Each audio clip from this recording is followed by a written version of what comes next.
Welcome to A Shot in the Arm podcast. We're here, the first full day of AIDS 2026 in Rio de Janeiro. And this podcast is brought to you in association with the International AIDS Society's Young Leaders Program. Now, wandering around the halls, talking to folk, one gets the sense that there are quite a few conferences taking place here. First up, you can sense the enthusiasm and excitement coming from science and the scientists, new formulations, new medications, new therapeutic and prevention approaches that are really generating much enthusiasm. On the other hand, you see countries that were beneficiaries of the US investment arm called PEPFAR, who have had their funding slashed, and who I think are still in a state of uncertainty about what to do about that. So there's a sort of a nervousness happening there. Something very interesting at yesterday's protest of the opening ceremony.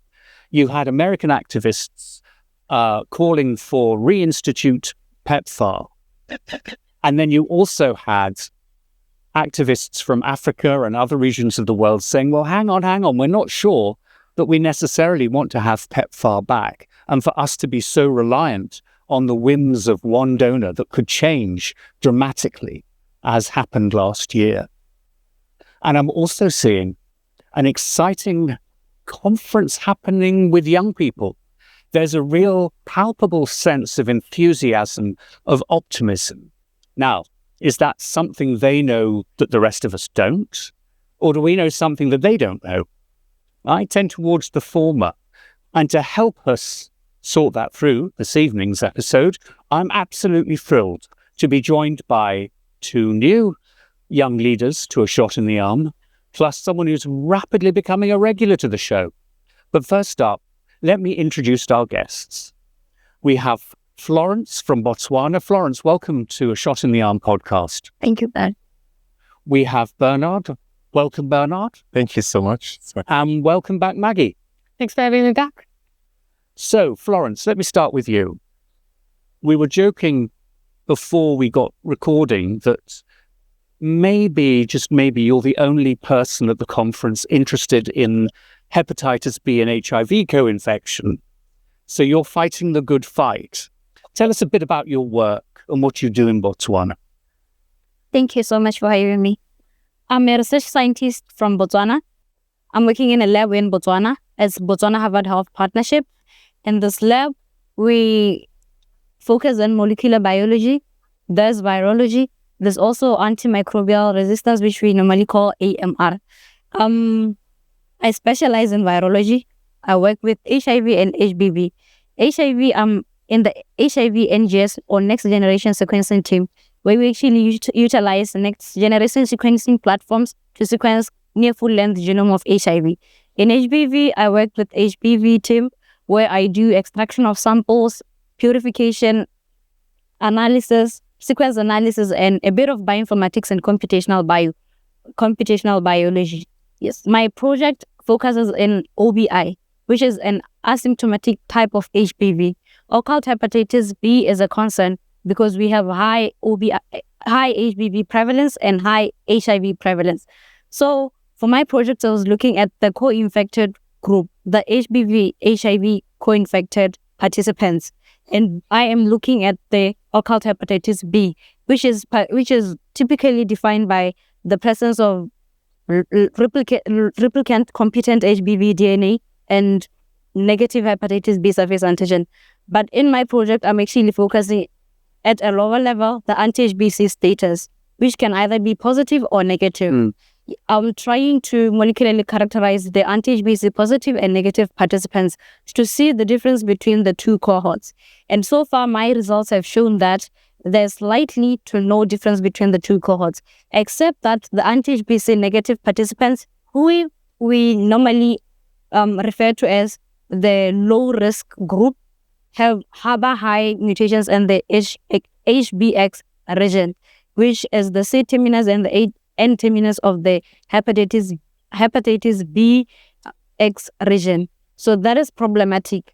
In addition to this, we also see drug resistance mutations and vaccine escape mutations occurring in both the anti-HBC positive cohort and the anti-HBC negative cohort, which is a problem. So we call into the government to be inclusive with OBI screening in HIV, HBV co-infected participants, and also for conferences like AIDS to include HBV research as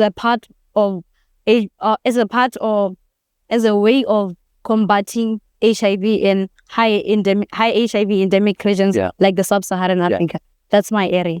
So it's, in a way, it's a bit sad that at age 2026, the profile of hepatitis B has been a bit subdued. Because you go back over history of the last 20, 30 years, HIV medicines were used for the treatment of hepatitis B. There was a close relationship, and they're close co-travelers. Yes. So can I ask a stupid question? People who are co-infected with HIV and hepatitis B, do they present symptoms of illness earlier than folks that might just be infected with HIV or hepatitis B? Or is it more of a concern as you clinically manage them and need to make sure that both are considered and they sort of appear at the same time if you don't treat them? HIV, HBV co-infection is more of a concern in the clinical management aspect. This is because individuals need to be screened for HIV and HBV.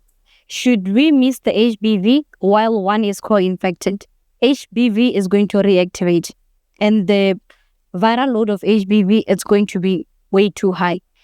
Unless one is enrolled in ART regimen, which has HBV active ART. Yes. Yeah. Thank you. Well, Bernard, wonderful to have you on the show. Now, you come from a wholly different perspective than guests we've had on so far this week. You're a doctor from Nigeria, and you're working in Russia. Tell us a bit about what you do. Okay, thank you so much for that question. Currently, I'm practicing in Russia, and I'm working under the Emergency Medical Department of Rostov-on-Don in Russia. So the Russian healthcare system is structured in such a way that is quite different from other healthcare systems around the world, because there is a primary focus in the emergency unit. So you have both doctors and nurses working within the ambulance space, not just paramedics. So the aim is so that patients don't just visit the hospital to receive treatment from doctors, but the doctors also can visit the patients in their houses to give out this treatment that is required. So having worked there for a period of time, and being faced with the current issue of the slash or the cuts in funding, I got this idea during the course of my practice that why not integrate HIV awareness into the emergency unit space? Because I believe it is a pattern or a project that will require less capital to start. I believe it's something that is highly scalable and cost-effective as well, since we are not building a new healthcare system where we have to sensitize the general population on what they have to do to reduce HIV stigmatization, but we are simply infusing it into an already existing healthcare system. And I'm speaking from the perspective of being in Russia, but I strongly believe that other African countries as well, be it Kenya, Nigeria, Ghana, can do the same. They could identify areas or sectors of their health system that are functional, maybe not 100%, but functional to a bit, let's say 80%, and try infusing or integrating HIV awareness into these aspects of their healthcare system. I mean, that covers a lot, doesn't it? It covers task shifting. It covers bringing HIV awareness and programs outside of the clinic to people's homes. You hear that message very clearly across this conference. Last night we met Edmund Soko, who works for Grassroots Soccer, and he uses young folks playing soccer, as an entry point to talk about HIV awareness. When you started your career, did you know you wanted to work in HIV?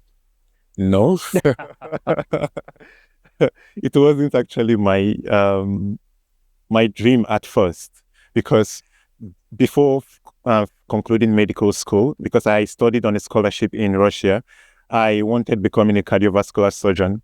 Yes, but having concluded medical school, I decided to take the licensing exams and begin practice immediately. So there was one shift that changed my perspective. So while transporting a patient, he was stable, a stable patient, because in the ambulance and emergency space, we deal with unstable patients, maybe patients that have suffering from traumatic cases, maybe from accidental situations, or maybe patients with heart attack. In such cases, we have to rapidly stabilize the patient before hospitalization. But this particular patient, he was stable. His primary complaint was anxiety. So he could actually communicate with us. We had that doctor-patient interaction or rapport.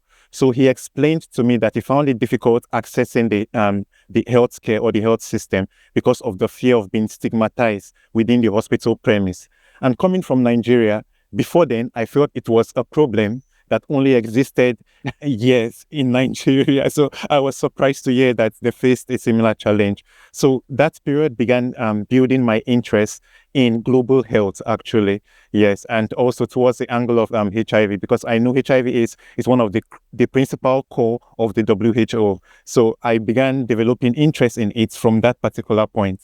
And since then, I would say I have decided to take a kind of a U-turn towards the angle or the area of infectious diseases. So I plan on progressing or being a specialist in that field. Oh, yeah. Yes. Thank you. Well, Maggie, great to have you back. Thanks for having me back. How has the conference been for you so far? Your presentation took place today. Yeah. How did it go? It was great. So I was presenting on my work on the Intact Proviral DNA Assay, which is an assay that's used to measure HIV reservoirs. The problem with this assay is that it often fails due to mismatches between the primers and probes to the person's HIV sequences. And so that really impacts our ability to use it to measure HIV reservoirs on a large number of people. And so my work was to better characterize which mismatches are problematic and which ones are not, and then also make some tweaks to the assay to help address some of these challenges. And hopefully that can be used to both make the assay more easily usable and also adapt it to other HIV subtypes beyond subtype B. Now, I was speaking to a delegate this morning who was from a clinical background, was telling me that he felt there were some real advances in us understanding what HIV reservoirs are, particularly in the lymph nodes and the gastric area. Mm-hmm. What stupid thing to say, gastric area. What would you consider a gastric area? I'm thinking around the gut. There we are. You'd think I'd know that, right? But that's science. Are you sensing that optimism, that enthusiasm of a sort of, are we developing a point where we may see a breakthrough in our understanding?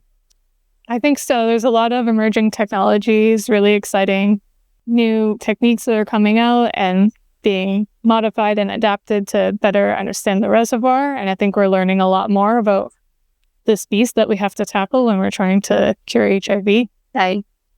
Major steps are being made, for sure. Exciting. Well, I'll be coming back to you to keep us posted on what those are. Florence, you too had a presentation today, a poster presentation. Do you want to tell us what was in it, what your presentation was about? Thank you. My presentation was about molecular characterization of anti-HBC status in OBI participants. So I was actually looking at 47 sequences that were previously generated in Botswana in 2 studies, the Bomolem and BCPP cohorts. In these studies, we actually looked at phylogenetic analysis. In our phylogenetic analysis, we did not have any hit or signal as to how anti-HBC positive or anti-HBC negative sequences compare. Generally, the sequences cluster by genotype. So we went ahead to do burden test. The burden test shows us the prevalence of mutations per ORF or per open random frame of HBV. It has different open random frames. It has the surface, the pre-core, the X region. So we actually did mutational burden or Yes, mutational burden per open running frame. And we observe that the polymerase has relatively high mutation burden compared to all other open reading frames. And the core region has statistically significant mutation difference between the anti-HBC positive and anti-HBC negative. So we zoomed into the X region because of that overrepresentation of mutations in the anti-HBC negative participants compared to the anti-HBC positive participants. Looking into the X region, we observe that the C terminus, the anti-HBC negative participants have high mutation in both the C and the N terminus of the hepatitis B X genome. These terminus are more like domains in the X genome. So this is concerning because we are thinking the anti-HBC negative participants are at less risk. However, we're observing that they have high mutations in the X region compared to all other open reading frames and the anti-HBC negative participants. Anti-HBC positive participants, we went ahead and did mutation burden per genotype. The anti-HBC, the genotype A of the HBV, it has different genotypes. So in Botswana, we have genotype A, genotype D, and genotype E. So genotype A had high mutation burden compared to genotype E and genotype D, which makes sense because we have high prevalence of genotype A compared to all other genotypes in Botswana. Yes. So now we're concluding that the phylogenetic analysis does not actually depict anything in terms of differences between the anti-HBC negative and anti-HBC positive participants. So we had to go deeper. Anti-HBC negative participants have significantly higher mutations in the X region compared to all other open reading frames of the anti-HBC positive participants, who are deemed as occult hepatitis B infected participants. In addition to this, we warrant the surveillance of anti-HBC of mutations by anti-HBC in people living with HIV and HBV in all countries, not just Botswana. Now, two questions immediately come to mind. Are other places doing this work? I mean, Botswana has been at the forefront of so much of the HIV response over the last 30-odd years. But the investment in lab services, particularly in the country, has been something that's very noticeable. So are you seeing partners with other countries that are learning from you, or do you see yourself forging partnerships with other institutes, laboratory institutes around the world to help you understand things more? Well, VHP in its nature is a collaborative institution. So yes, we do have partnership with other institutions, other universities. We have exchange programs, and this alone boosts the learning, boosts the knowledge exchange, and we are growing together. And then, the classic so what question. Given what you found and these high level of mutations, is this impacting the way you would like clinicians to treat hepatitis B in co-infected individuals?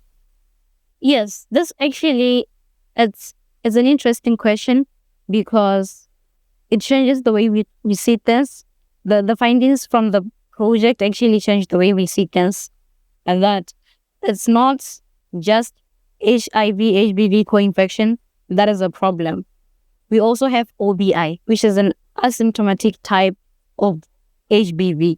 Therefore, we should not just stop at screening for hepatitis B in HIV-infected participants. We should also screen for occult hepatitis B infection, which is asymptomatic, meaning that the hepatitis B surface antigen is always negative, while in HBV participants, it's positive. So when we see a negative results for hepatitis B surface antigen, we shouldn't stop there. Right. We should go on. Right. Yeah. Right. And sort of pulling out to the 38,000 foot level, what you're doing in a way is very similar to what Bernard is doing, which is using different aspects of the health service, different aspects of testing in your case, Florence, and seeing how those can be used to improve the efficiency, but also the outreach of services. So a more detailed set of tests for people who present as co-infected. And in your case, Bernard, looking at the emergency response system within healthcare as a way of looking at HIV and engaging around HIV services. So I think that's really interesting. It speaks to one of the things that I think is at the heart of some of the optimism I'm seeing at the conference. You guys are thinking about creative ways of collaborating with other sectors within the healthcare field. We've not been very good at that in the HIV field over the last couple of decades. And so going forward, I mean, it's a question for the three of you, but how important is it in order to make sure we have adequate resources to respond to HIV appropriately, that we do build more concrete partnerships with other areas in the healthcare field? And I don't know, Bernard, if you'd like to kick off answering that. Okay, thank you so much. I think it is so important because without adequate funding, the collapse of any field is quite imminent. So I believe if there is a cut in funding, then there is the need to cover that gap, either through partnerships or through soliciting for the fundings that were initially cut off. In my own case, looking at the Russian healthcare system, I believe there is also the path to in which the private sector can actually play in this.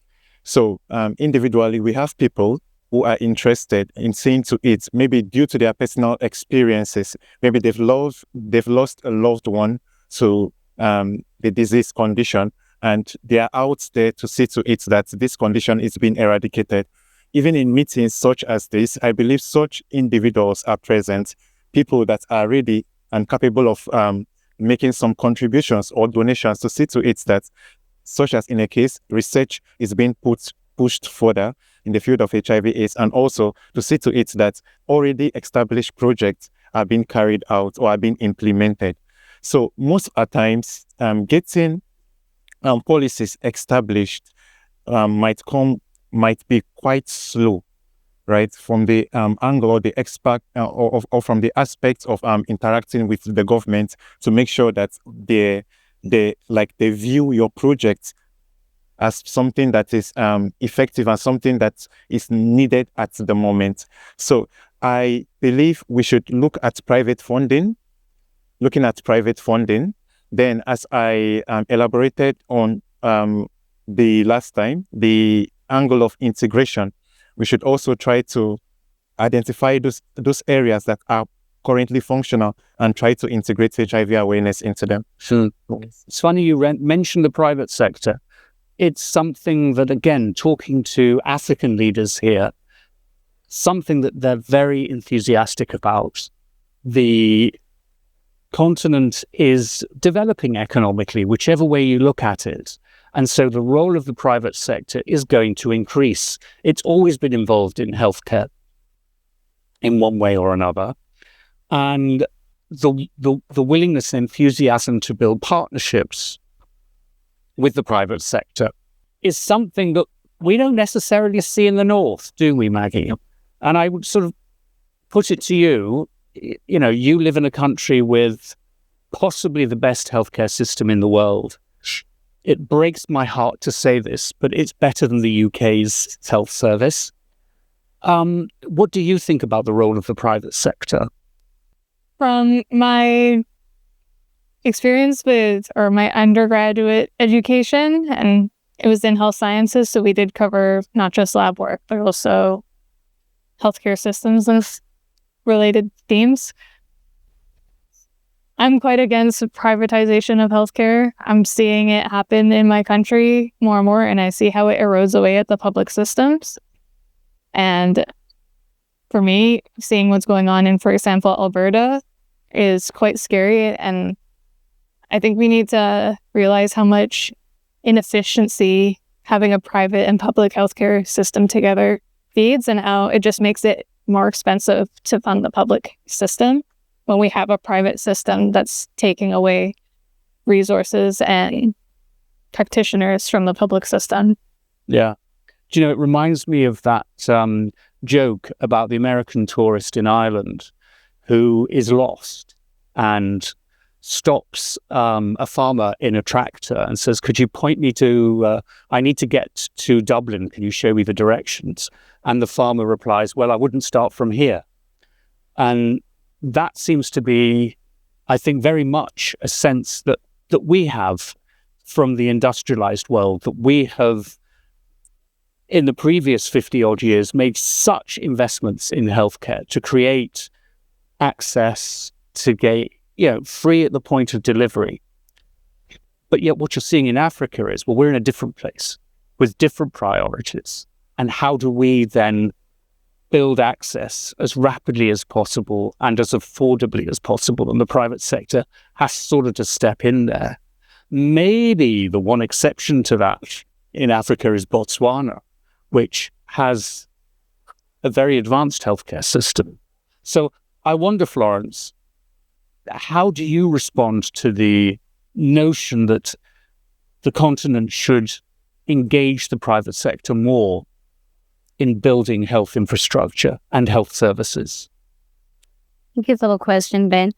I believe privatization of healthcare system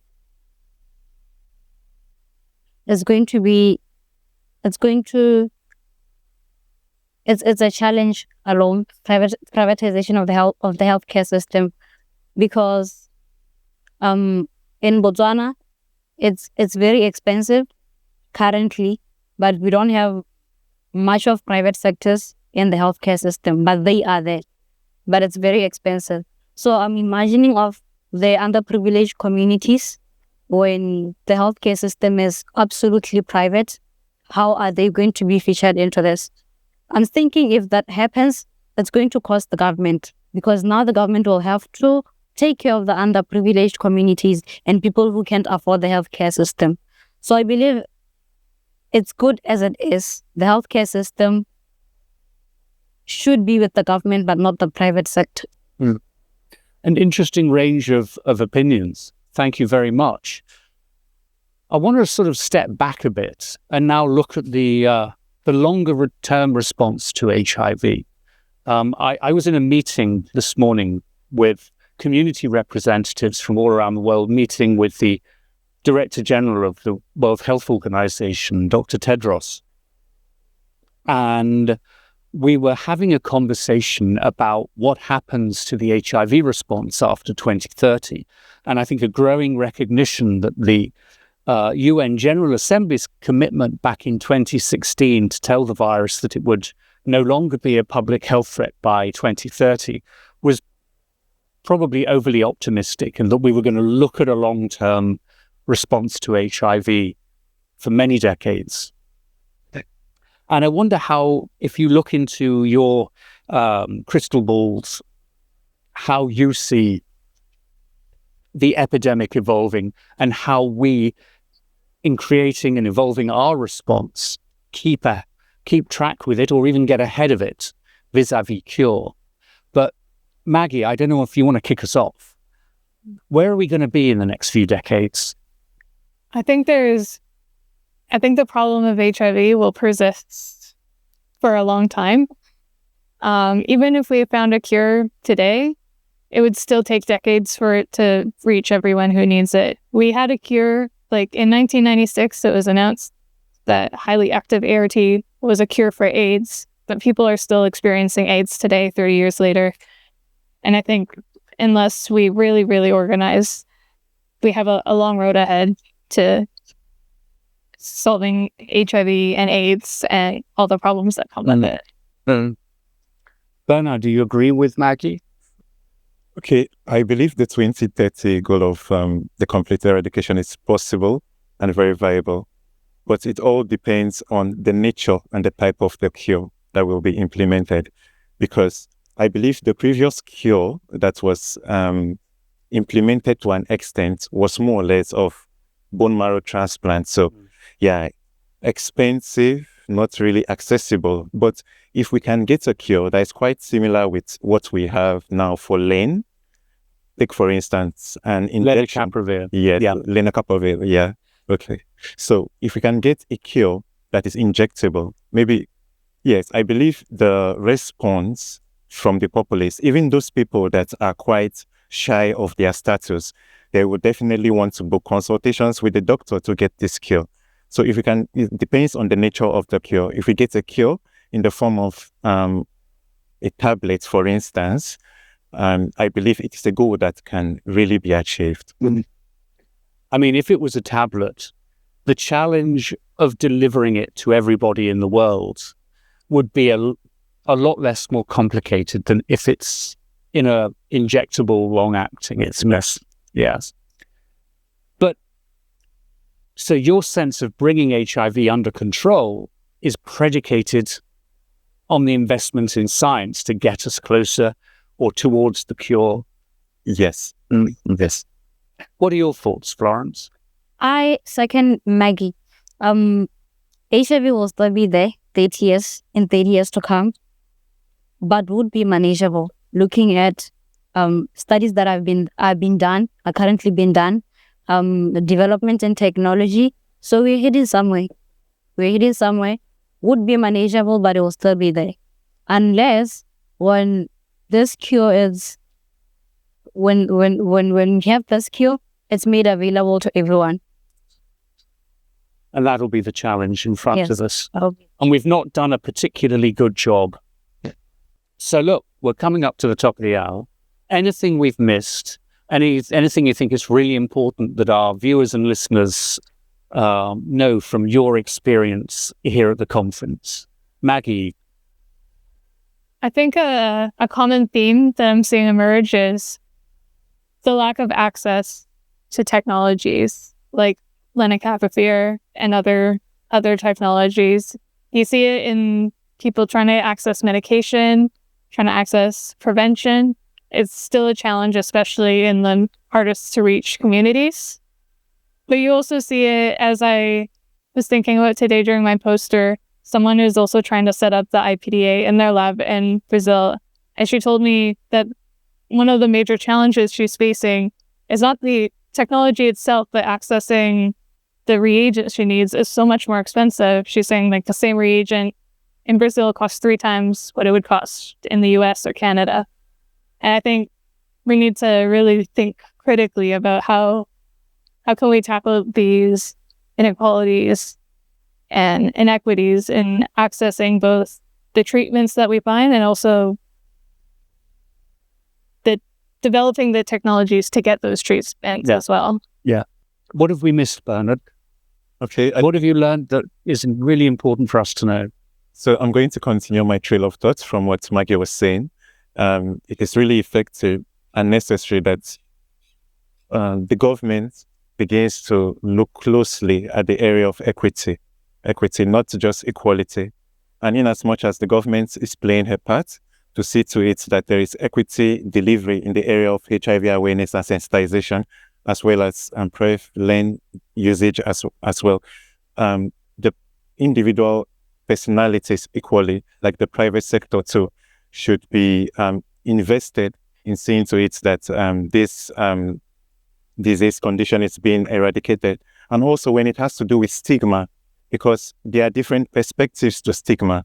There is self-stigma as well. So I feel there is that need for education and incorporation also into the medical educational system. Most of the times you find medical doctors that might not have a wide idea about HIV, or you find pharmacists that HIV was only taught as a single topic in class. So into the primary educational system, secondary educational system, as well as tertiary educational system, if they can be taught also and taught properly on the area and angle of stigmatization. So that in a nutshell, in future, even if a cure delays in presenting itself, people can be proud of their conditions, right, and not hide in the dark. Thank you. That's really good, really good. Okay, Florence, what have we missed? The role of the government in research. Yes. What different governments in different countries actually do to facilitate research in their countries and the target for HIV cure. So that is what we've missed. Completely agree. Well, thank you to the three of you for a really informative education for me about how you see the epidemic evolving. You're going to be the leaders, the next generation of leaders, continuing the response to HIV. So I wish you every success in that. We need you. So thanks so much for being on the on A Shot in the Arm. Thanks for having me. Thank you so much. My pleasure. Well, that's it for this episode. Thanks again to Florence, Maggie, and Bernard. Thanks also to Eric Espera, our director and producer from A Shot in the Arm Media. And finally, a big thanks to you. Have a great day and a safe day, everybody.